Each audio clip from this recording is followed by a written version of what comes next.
النهارده هنعرض قصة مرعبة حصلت في أواخر 2024. بس أنا بعرضها بهدف معين، إن أنا أوصل رسالة إن الزوجة لما تلاقي إن عدم الاحترام هو اللي سيطر على حياتها الزوجية مع جوزها، وإن هو بيمد إيديه، وإن هو خلاص العيشة ما بينهم بقت محالة، محدش يقول لها استحملي، هي ما تسمعش لحد، لأن دي عادات وتقاليد قديمة عقيمة. ان هي يقول لك دل راجل ولا دل حيطة، على الاقل الحيطة بنعرف نسند عليها وفي منها رجا، انما الراجل ما بقاش ينفع ولا في منه رجا. علشان كده لازم تنفد بعمرها، وده اللي هكشفه النهاردة، واللي حصل للست الستيرة اللي لقوها مرمية الساعة 7 الصبح في الشارع الحيوي شارع والناس رايحين الصبحية زي ما قلت لكم 7 الصبح رايحين شغلهم، لقوا واحدة ست في نص الشارع نايمة على جنبها اليمين. هم بيحسبوها ان هي اغمى عليها، تعبت، وقعت، اي حاجة، بس لما قربوا منها علشان يفوقوها لقوا ان هي راسها شبه منفصلة. جات لهم حالة من الرعب، بلغوا البوليس فورا، وهنا تم الكشف عن اكبر مصيبه حقيقيه حصلت للست الغلبانه دي، الكل بيشهد ليها بحسن الاخلاق، وازاي تم التخلص منها بالشكل البشع واتمنى رساله توصل لكل حياتهم زي حاله الست الستيره. الست الستيرة كانت متزوجة من محمود اللي عنده 61 سنة، هي في أواخر الخمسينات من عمرها، عندها 3 أولاد شابين كبار وبنت الله يرحمها كان عندها 22 سنة لما توفت لظروف مرضية. طبعا ده أثر على حالة الست الستيرة اللي شغالة في الهيئة العامة للتأمين الصحي. طبعا كانت محتاجة حد يساندها في وفاة بنتها، بس للأسف لقت إن زوجها بيوجه لها الاتهامات وإن هي سبب في اللي حصل لبنتها، وبيهاجمها هجوم غريب جدا. ومش بس كده، كان من طبعه في أواخر، برغم إن هما كانوا متجوزين بقالهم أكتر من 25 سنة، بس كان معاملته بعد ما كانت كويسة بقت معاملته وحشة جدا. ومش بس كده، ده ابتدى يطول ايده عليها ويضربها وهي في عمرها وعندها عيال كبار.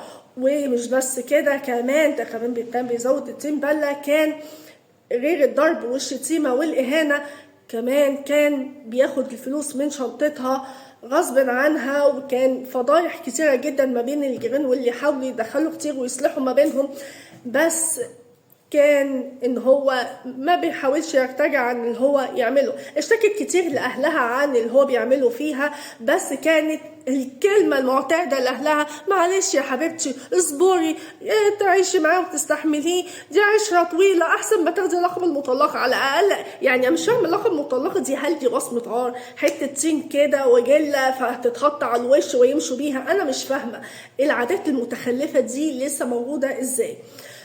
وهي يا عيني بتضطر تستحمل وتيجي، وهو يرجع نفس الدايره من تاني، ونفس المنوال ونفس القصص والاهانه والضرب وكل حاجه، وياخد فلوسها رايح. خلاص هي ما بقتش قادره تستحمل، فهي قررت ان هي ترفع قضيه خلع. مش بس كده، ده كمان لان هي حاولت تطلب الطلاق، هو كان رافض تماما. ازاي يعني انا راجل التوت فروت اللي ما حصلتش ان قدام الناس ان يعني هطلعها كده؟ لا لا، دي تسمع كلمتي غصب عني. ومش بس كده، ده كمان تعيش الطائعه ذليله عند رجليا. طيب فايه بقى؟ فهي قررت ان هي ترفع قضيه خلع، وفعلا سابت له البيت علشان يعرف ان هي خلاص خدت القرار النهائي بالخلع. فهو لما عرف وجاله اعلان بالخلع جن جنونه، وقرر ان هو ينتقم منها، وكان حالف مليون يمين ان هو هيتخلص منها بشكل نهائي لو ما تنزلتش عن قضية الخلع دي. وبس هي كانت خدت قرارها النهائي، لان هي عايزه تعيش الباقي من عمرها في سلام نفسي وفي راحه نفسيه، لان هي تعبت من حياه معاه، وان هي حاولت تصلح منه كتير بس ما فيش فايده. يعني اللي فيه طبع ما بيخلص منه غير لما يخلص اجله. طيب ايه اللي حصل؟ ست الستيرة استمرت في اجراءات المحكمة، وهو وصلت له الاعلان، وقرر ان هو ينتقم منها لان هي ما تنزلتش عن قضية الخلع. فقرر يعمل ايه؟ هي عرفت بعد المحكمة ورا محكمة، طبعا هو شايف ان انا هبتي بقى وسط الناس هتتهد. لا، ده انا عندي اقاتل وتخلص منها احسن ما ابقى كده راجل كرامتي مكسوره كدهوت ومراتي يقولوا عليا ان مراته خلعته. طيب ايه اللي حصل؟ اللي حصل ان طبعا بعد جلسه ورا جلسه ان هي اتحكم للست ستيره بان هي الحمد لله تتخلص من الانسان دوت وكسبت قضيه الخلع. فهو قرر فورا ان هو ينفذ مخططه اللي هو اعترف بيها عادي جدا، وان هو كان مخطط يعني كان عن سبق اصرار وترصد.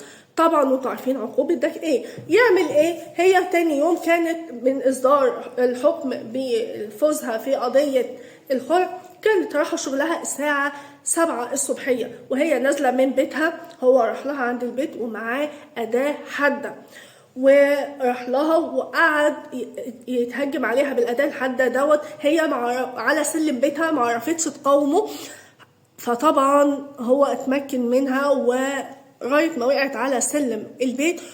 وبعد كده ان هو جاب الأداة الحادة دي، كمان ما وقفش عن انتقامه وغله وحقده اللي جواه، كمان عداها على رقبتها اللي كان شبه منفصل عن جسمها. وبعد هل استخفى بكده بس؟ لا، راح مجرجرها من على السلم ورماها في نص الشارع اتخلص منها تمام بعد عرف ان هي انتهت، وخلاها على جنبها اليمين لانه ده يعني قبرها، وخلاها على جنبها اليمين. كتر خيرك والله. وهل بقى الست الستيره دي يعني ضحيه مين؟ ضحيه اهلها اللي قالوا لها اصبري واستحملي، ولا ضحيه العادات والتقاليد العقيمه اللي هي قالوا لها معلش ده اللي راجل ولا ده اللي حيطه، واللي هي مش قادرين يتخلصوا منها لحد دلوقتي؟ حياه فاشله زي كده اتخلصي منه ويغور في 60 داهيه، وخصوصا ان هي ليها شغلها وعيشتها وتقدر ان هي تعيش وحدها، وهو كان معتمد عليها على شغلها وفلوسها.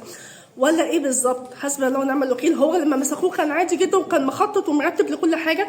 مسكوه الناس وكان معاه السلاح اللي اتخلص منها اسفه، وكان عليه اللون الاحمر، وهي كان بالمنظر البشع ده وتم القبض عليه، وهي ودوها للمشرحه. الله يرحمها ويغفر لها ويسامحها. ونصيحه انا بقول لكم القصه دي عشان اي حد بيتعرض لقصه زي قصه الست الستيره يتخلص من الحياه ديت ويستقل بذاته قبل ما ينتهي من حياته خالص. تابعوني.